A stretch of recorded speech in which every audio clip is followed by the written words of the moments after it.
presumptuous, but if I asked you what you consider fun, my guess is that laundry and garment care do not immediately spring to mind. However, keeping our clothing in good, wearable condition for as long as possible is an important part of living more sustainably. And it really doesn't have to be difficult or time-consuming. I'm about to share 5 simple practices that, if you turn them into habits, will give your clothes the best shot at a long and happy life. So stick around a few minutes and we'll get stuck in.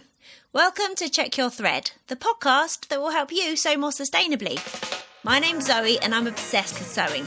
I've been blogging about it for over 16 years and I'm the creator and host of the popular handmade wardrobe challenge Me Made May. But, like many people, I've become increasingly concerned about the climate crisis, and I'm looking at the way that my lifestyle contributes to it. So in this podcast, I'll be nerding out about making clothes whilst exploring how to minimise the negative impact that it may have. I really hope you'll join me in this journey. Happy New Year, lovely listener! How are you doing? I've missed you over the last few weeks and I'm super excited to be back in your ears. So thanks for hitting play on this episode today. So the festive period is done and dusted now, isn't it? How was it for you? Mine was awash with sustainability fails, but thanks to participating in the Winter of Care and Repair Challenge, I'm taking daily actions to care for my body, my things, my community and the world. So hopefully things will start to balance out.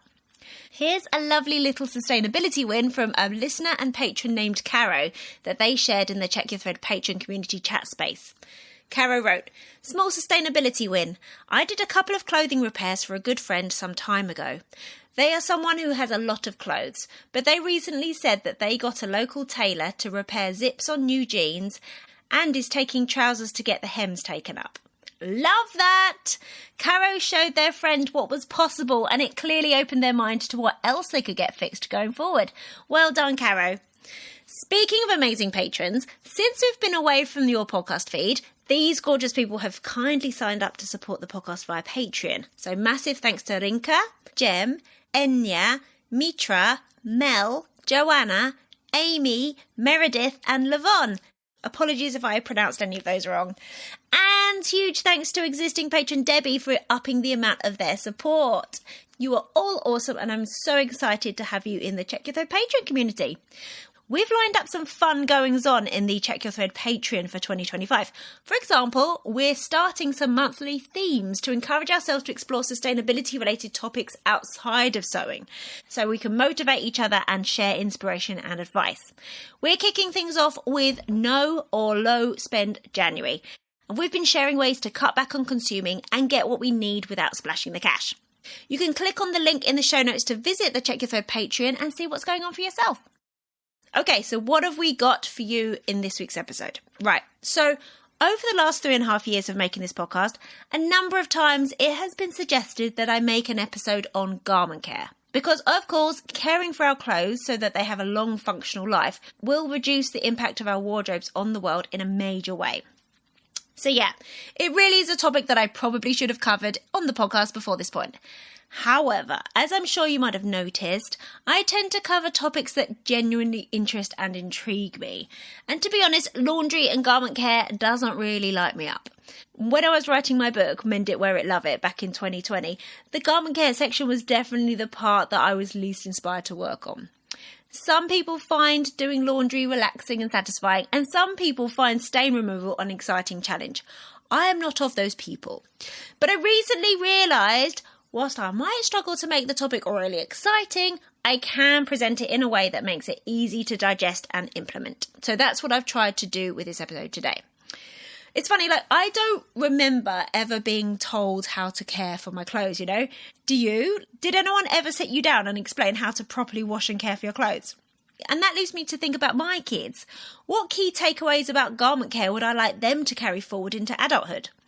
Could I offer them a kind of cheat sheet, like, if you do nothing else, then do these things kind of thing? So that's kind of what I've come up with. Obviously, if you're an adult, you are already more than capable of washing your own clothes, but it never hurts to stop and reflect from time to time on our actions and habits, and to think, is this really the best way of doing things?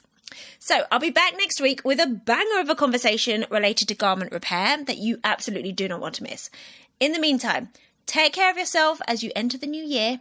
Maybe show someone in your life what's possible when it comes to garment repair like Caro did. And enjoy.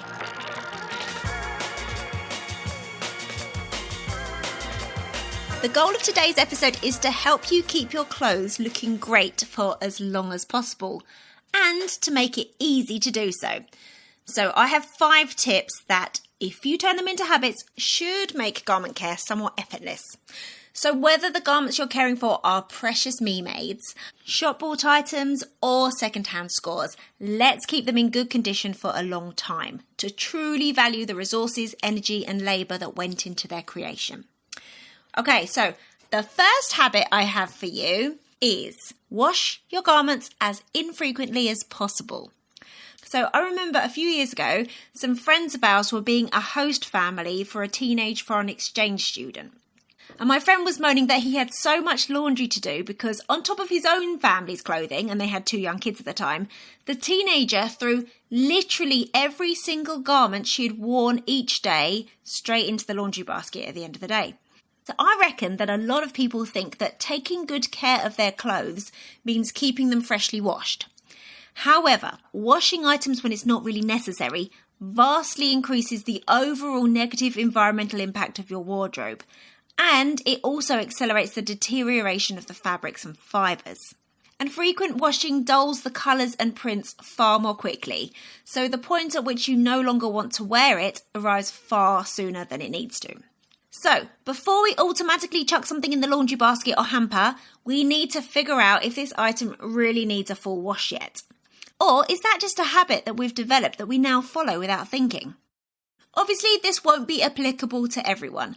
Those working in healthcare or around food, or those with dirty, sweaty jobs, for example, can't adopt this habit for their workwear. But for those people's leisure wear, and for the rest of us, let's insert a pause and ask ourselves the question, why am I chucking this in the wash, before we just reflexively do so?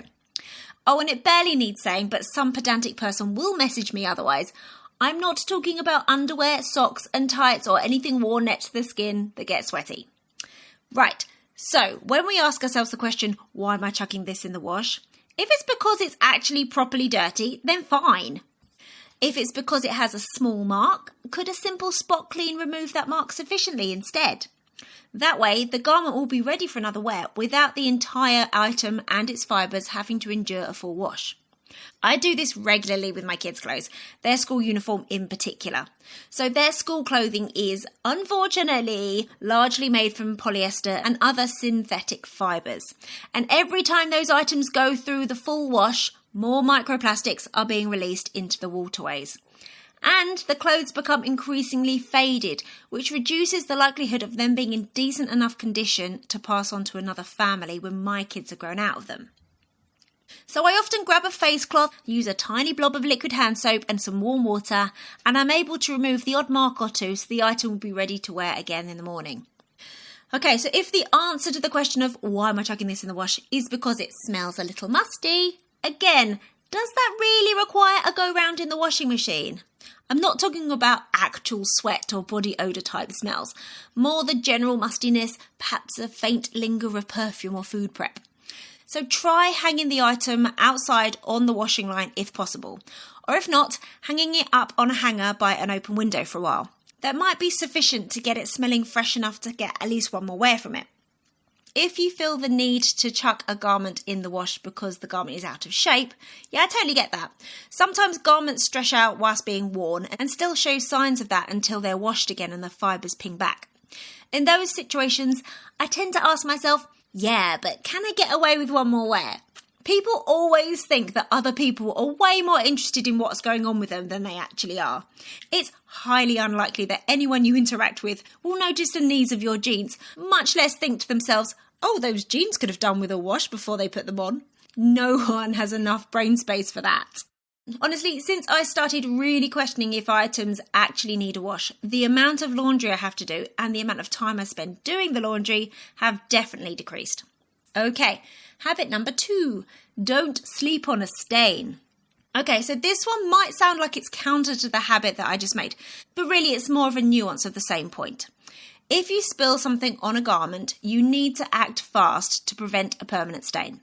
Stains rarely occur in a cute spot where simply applying a brooch or an iron-on patch or something would look good, you know. The internet is amazing for stain removal tips and tricks, whether you want to try a natural approach or you're prepared for chemical warfare on that stain. Nancy Burstwhistle is an amazing writer and content creator who's well worth a follow on Instagram. She relishes a stain removal challenge and she usually shares her whole process in detail. So yeah, if you've spilt something, the internet is a great port of call for some advice, but here's some general stain prevention tips that I picked up whilst I was writing the garment care section of my book. So, no matter what the substance that is threatening to stain your clothing, first try to get as much off as you can. So for liquid spills, use a clean, dry cloth to blot up what you can. With thick, gloopy things like sauces, you want to scrape off as much as possible with a spoon or knife. If you start from the edge of the blob and scrape inwards, you should avoid spreading it further. As we'll discuss shortly, to improve clothing longevity and to reduce our carbon footprint, tumble drying our clothes should ideally be avoided or at least used as a last resort. But in terms of stain prevention, tumble dryers should never be used to dry clothing that's had a recent spillage or is already stained, as it will set them permanently. And beware, a wet garment may fool you into thinking it's stain-free, but you cannot really tell until it's dry, so you don't want to risk it. Better still, if at all possible, allow the garment to dry in direct sun, as sunlight actually has amazing stain removal powers. And here's some tips for dealing with substances that commonly result in stains. So, tea and coffee. There is a reason why tea and coffee can be used to dye cloth, because they readily leave a permanent stain. So I've read that sprinkling salt or baking soda to cover a coffee stain as soon as possible will help lift it out of the fibres. You're meant to leave it on there for a while and then rinse off. For tea stains, you've got to run it under cold water ASAP, whilst gently rubbing the fabric to try and lift the stain. If the stain remains, the next step for light coloured fabrics is to soak it in a chlorine bleach solution. For darker or bright coloured fabrics, try mixing equal parts of white vinegar and salt and gently rubbing into the stain. Rinse with cold water and then put it in the wash. Right, protein-based substances. So this is a tip that I think should be shared by midwives when expectant parents are having their checkups. Okay, so the worst enemy of protein-based stains like blood and baby poo is heat. So preferably, whilst the stain is still fresh, rinse the area with cold water. If possible, put it straight into the washing machine on a cold cycle. If you can't wash it straight away, then soak the garment in cold water until you can cold wash it. But avoid soaking for longer than 10 to 12 hours, as again, this can risk setting the stain. And just to reiterate, absolutely do not tumble dry or iron the garment until you are positive that the stain is fully gone. Right, oil-based substances. Right, so for those like makeup, greasy food and sauces, there are a few avenues of attack to choose from, depending on what you have to hand. So, firstly, slip some cardboard or a magazine underneath the stain to protect the fabric underneath. Next, you can apply a spot of neat washing up liquid directly onto the stained area. And with a damp cloth, rub the stain with a circular motion, working from the outside in to avoid it spreading. Rinse the washing up liquid out with water, and then I chuck it into the regular wash pretty quickly, because some washing up liquids have a mild bleaching effect and you don't want that to become an issue on colour garments.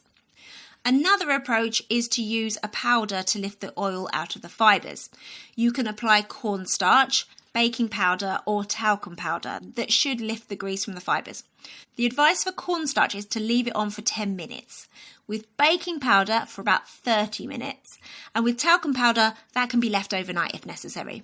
And then dust and shake off the remaining powder. If the stain remains, blot with a damp clean cloth before popping it in the wash. Okay, sweat. Yellowy sweat stains look unappealing, but luckily there are two substances we can turn to for help. The first is baking soda, not to be confused with baking powder. Use it with water to make a paste, then apply it onto the fabric. If the fabric isn't delicate, scrub it into the stain, then leave it for an hour or so and then rinse off. Alternatively, you can soak the area in undiluted white vinegar for up to an hour. With an old toothbrush, very gently rub the area. Apparently, sweat stains need agitation for successful removal. Then wash in the washing machine on the hottest temperature that the fabric can tolerate. So check the care label if it's a shop-bought garment. If all attempts to remove an unsightly stain have failed and it's too large to hide, there is one last card you can play. Consider re-dyeing the garment. So natural and regenerated fibres will take dyes really well if they haven't been chemically treated. Synthetic fibres do not take dyes, so if a garment is a natural or regenerated fibre blended with synthetic fibre, for example cotton and polyester, the effect of dyeing will appear lighter. Obviously, dyeing white and light coloured fabrics will produce the clearest, boldest results, but nice effects can still be achieved by over-dyeing coloured fabric and even printed fabric. Dye sold for hand dyeing fabric is suitable for all fabric types but can be a bit messy. Machine fabric dye is added to your washing machine, which is easier but only suitable for machine washable garments. I don't know about you, but I find that fabric dyeing can be really fun. And dyes sold for home use are inexpensive, so it's definitely worth trying as a last-ditch attempt to disguise the stain before getting rid of the garment. Habit number 3, hang dry whenever possible. So this is a funny one, and I feel I'm wading into something here because it's one of those things that might be viewed differently in different countries and cultures and also within different familial circles. Plus, of course, the type of home you live in and the climate you reside in are also factors related to whether you're going to hang dry your clothes or use a tumble dryer. There are some people, like myself, who are fundamentally opposed to tumble dryers, and there are others for whom it would be a cold day in hell before they gave theirs up. And if that's you, I know I'm never going to change your mind. So I guess I'm trying to appeal to those who use tumble dryers without really questioning it, but who are open to developing different laundry systems that might allow you to stop using a tumble dryer or at least use it a bit less often. Because the truth is, tumble dryers are super damaging. Environmentally speaking, they use a huge amount of electricity to run day in and day out. Plus, they're another appliance that took a huge amount of resources and energy to produce and will one day need to be disposed of. And of course, for the context of this episode in particular, tumble drying your clothes degrades the fibres that your garments are made from far quicker than line drying would. The additional agitation and heat causes fibres to break more quickly. That's why dryers collect lint. Lint is the fibres that have broken off your clothes. Tumble drying also causes colours to fade quicker and it's been proven to shrink garments at twice the rate as garments that were washed then hung out to dry. Now, I know that for some people in some housing situations, avoiding tumble drying might not be possible. I'm more than aware that if you have no outside space, it can be really difficult to do without one. There are issues with space, of course, and for health reasons, having damp washing hanging around isn't ideal. I totally get this. For 5 years, I lived in a small flat with no outside space at all, with 2 small children and no tumble dryer. But you know what? Even if we had the space for a tumble dryer, I wouldn't have installed one for the reasons that I stated. It wasn't ideal, but what I'd often do is hang the washing out on a clothes horse and an airer, and then I'd choose a room that we weren't going to use most of the day. Often that was the bathroom, and I kept the laundry in there with the door closed and the window open. We also had this gadget called a dry buddy, and I'm going to put a picture of that in the show notes because I really rate them. They're kind of like a coat stand, but with a big bag over the top that covers it. And there's a motor that blows out warm air from the bottom. I find that if your clothes have already been hanging up for about a day, about half an hour in the dry buddy gets them properly dry and ready to be put away. They don't take up that much space and they're comparatively very energy efficient. I think they use the equivalent amount of energy as like leaving a light bulb on. These days, I have a small garden with a washing line to hang dry my clothes, but I still use my dry buddy in the wintertime and in wet seasons when the line drying is only going to get your clothes partly dry.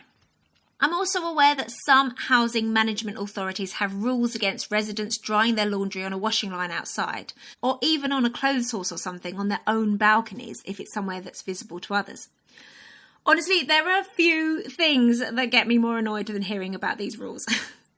I remember when I lived in Barcelona and we were flat hunting, some of the places that we looked at had rules like you couldn't dry your clothes or towels on your balcony, which was so ridiculous because in that hot climate, things would dry so quickly. So yeah, I get it. If you live somewhere with these rules and your climate, at least part of the year, would be conducive to drying clothes outside, could you try gently pushing against those rules? Or could you ask around to see if some of your neighbours also think the rule is worth questioning, which could make for a stronger case against those rules. So my pal Rhiannon lives in a ground floor flat in a block of flats in Brighton, and that block has a no hang drying rule. But one summer she just basically started putting her washing out on a clothes horse in the sunshine anyway. And she found that there was zero pushback at all. Clearly her neighbours weren't bothered and no one reported her. So she's continued to hang dry her clothes outside whenever possible ever since. That's likely saved her a ton of time and money over the years, lugging all her soggy laundry to the local laundrette. But as I say, I understand that there are slightly different cultural views and norms around clothes drying. But I wanted to flag it up in the hope that some people who just use a tumble dryer out of habit might question if they need to use it for every load. If you have a tumble dryer and aren't prepared to stop using it entirely, could you just try to use it less? Especially in warmer months, you could save yourself a decent chunk of money as well as keeping your clothes in good condition for longer. Right, habit number 4. Number 4. Question if it requires ironing. Right, so like the whole tumble drying debate, I think there are probably some cultural and familial norms that get mixed into our decision about ironing as well. People can be quite passionate about it one way or the other. I've heard many sewers over the years declare that they only ever use an iron or press anything when they're actually making a garment. If that's you, no judgment at all. You're probably helping your clothes stay in good condition for longer. And then there are people who happily stand behind an ironing board, ironing every single item that comes out of the wash. Also, no judgment at all, but please know that your items will probably last longer if you do so less frequently. And of course, this is one of those considerations that is very linked to your lifestyle and profession also. Personally, not a lot of garments in our house get ironed, but my husband is a teacher and there is the expectation that he dresses smartly, so his button-up shirts are always ironed. Plus, I tend to iron any garment made from viscose, tencel or linen when they first come out of the wash. So I would recommend taking a similar tack to the first habit, the one about questioning if each item actually needs laundering. We could apply the same type of pause and questioning when it comes to ironing. You might decide that, yes, your work shirt does need an iron, but maybe the sweatshirt that you wear to walk the dog doesn't, you know? So what can we do to make ironing less necessary? Right, firstly, if you are able, take your clothes out of the washing machine quickly at the end of the cycle, so they're not left for a long time scrunched up whilst damp, developing stubborn creases. Something that I've started doing that is definitely helping with this is using a function that I discovered that my washing machine has. Yours might have it too. It's a timer function where I can load in a wash, and rather than start it straight away, I can tell it when I want the wash cycle to finish. So if I'm about to go out or I'm going to bed, I can get it to finish at a time when I'll be around to take it out as soon as the cycle has ended. The next tip here is to take the laundry out and hang it out to dry pretty much immediately. Even if you take the laundry out of the washing machine quickly at the end of its cycle, you don't want to then leave it in the basket for an hour or 2 or 3. Give each item a shake out as you hang it up and make sure to spread the garment out. Not stretch it, but spread it out so there are no creases as it dries.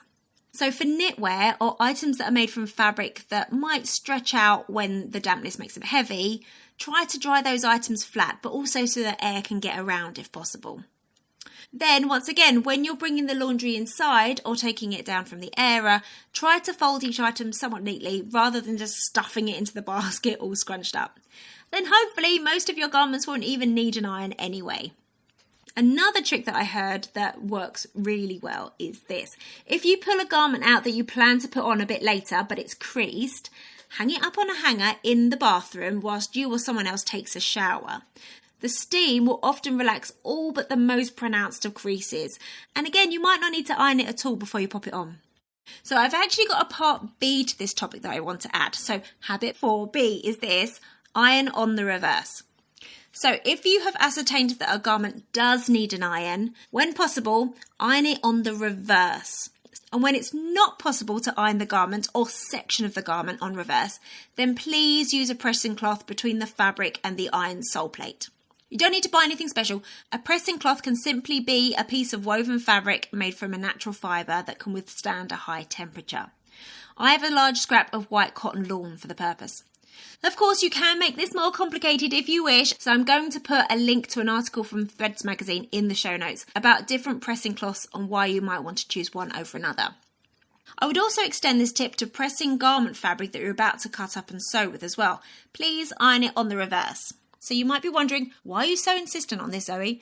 Okay, so the reasoning is this. When you iron fabric, even at the supposed correct temperature for the fabric type, it is very easy to inadvertently damage the fibres and you get left with a kind of sheen. This sheen really visually ages a garment. So let me explain further. If you think of the fibres that form a fabric, imagine them as a tube or a cylinder shape.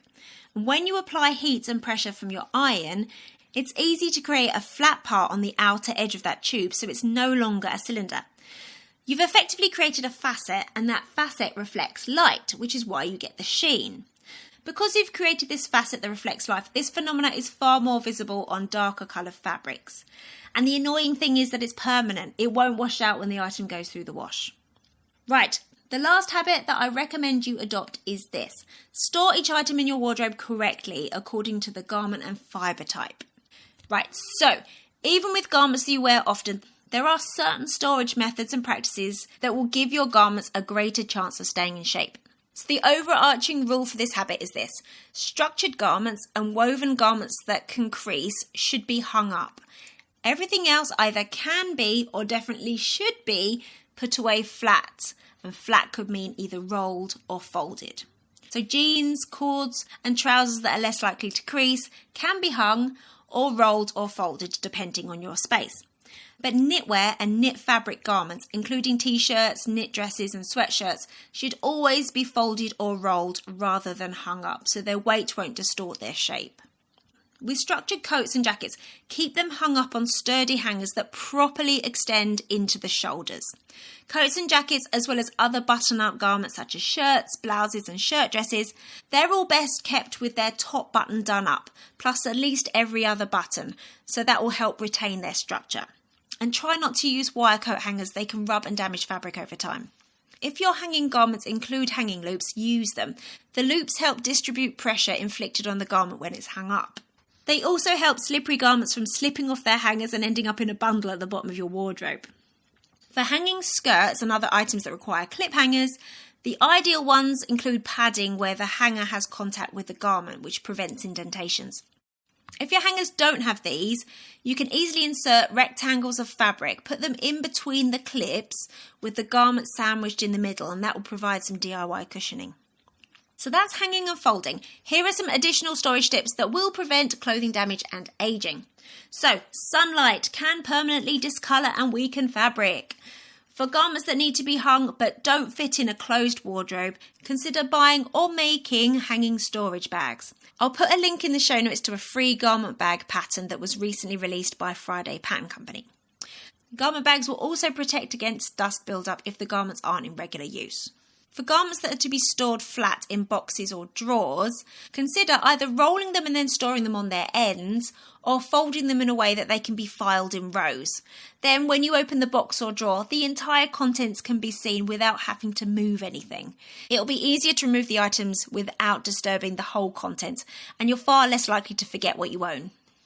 So 2 other causes of clothing damage are moths and mould/mildew. So like most things in life, with these two, prevention really is better than cure. In a bid to avoid both, keep your wardrobe well ventilated. Moths hate light and movement, so air out your wardrobe and drawers regularly and move the clothes around. It's their larvae rather than the moths themselves that cause the clothing damage, so put them off from wanting to make a nursery in there. You should vacuum the corners and crevices of your wardrobe out often to nip any potential infestations in the bud. So moth larvae, they enjoy digesting keratins, and those are found in animal-based fibres like wool, mohair, cashmere, silk, leather, felt and feathers. You're going to need to regularly inspect these items for the first signs of holes. Then wash any clothes that do show signs of moth holes immediately. Dry cleaning is actually the most effective way to kill moth larvae. You can get mothballs and cedar repellents that are meant to prevent moths, but the effectiveness of them is debated. Plus, mothballs contain pesticides that might be harmful to some if they get inhaled in concentrated amounts. So, mould and mildew are caused by condensation and damp, and there are a number of moves that you can make to stop them from appearing on your clothes. As we previously mentioned, try to hang wet clothes out to dry as soon as possible. Don't leave them in your washing machine or laundry basket for ages. Then check your laundry is fully dry before putting it away. If possible, move your wardrobe or garment rail a certain distance away from the wall to encourage airflow. You can also invest in one of the various dehumidifier products that are made for putting in wardrobes. But the best tactic to keep air circulating around your wardrobe is to steer clear of overfilling it. And that might mean packing away out of season or rarely used garments. So before doing so, make sure that those garments are freshly washed or dry cleaned and bone dry. Pests are attracted to body oil and food residues. And as we discussed in habit number 2, don't sleep on a stain. Any stains left untreated for a long time are more likely to set in for good. So there are various types of containers that are available for packing away clothing. I've done a bunch of research and they all appear to have their pros and cons, but arguably airtight plastic storage bins or vacuum compression storage bags should provide the best protection from both pests and damp. So there you go, my guide to garment care broken down into 5 potential habits. Of course, anyone who's listening to this has most likely been doing their own laundry for years by now. So it's likely that you already have adopted some of these, or perhaps you have some habits of your own that counter these that serve you well. As always, I'm very open to polite feedback. You know where to find me. Thanks so much for listening. I really hope you enjoyed this episode and are left feeling inspired. For more info about the podcast, including show notes for this and every episode, head to checkyourthread.com.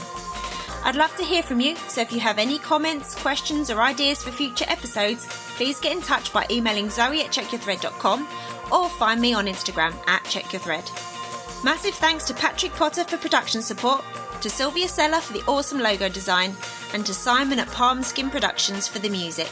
This ad-free podcast would not be possible without listener support, so if you feel you are able, please consider signing up to the Check Your Thread Patreon.